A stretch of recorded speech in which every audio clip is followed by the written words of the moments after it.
As he takes off for Asia, President Joe Biden has a lot on his plate.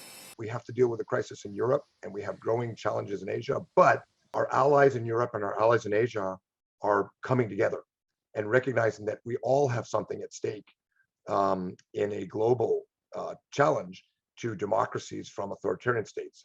Biden's 6-day trip to South Korea and Japan aims to build rapport while also sending an unmistakable message to China.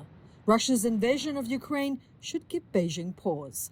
That the United States can at once lead the free world in responding to Russia's war in Ukraine, and at the same time chart a course for effective, principled American leadership and engagement.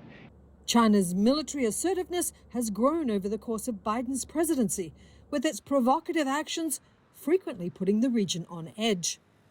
Biden is set to meet newly elected South Korean President Yoon Suk-yeol and Japanese Prime Minister Fumio Kishida, as public distrust of China from both countries remains high. President Biden goes on this trip with the political stars in the major allies and partners, all aligning pretty well.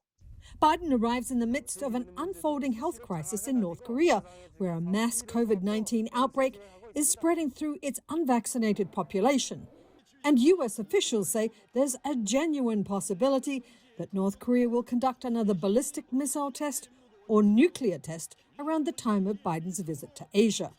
While in Japan, Biden will also meet with fellow leaders of the Indo-Pacific Strategic Alliance, known as the Quad, a group that includes Australia, India, and Japan. The Quad is not a military alliance yet. Most of what the Quad does is coordinate on provision of vaccines and supply chains. They're trying not to make it look like it's a NATO.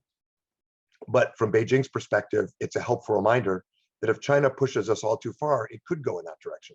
Biden knows the relationships with U.S. allies in the Pacific need to be deepened if they're to serve as a counterweight to China's ambitions. Tracy Brown, Associated Press.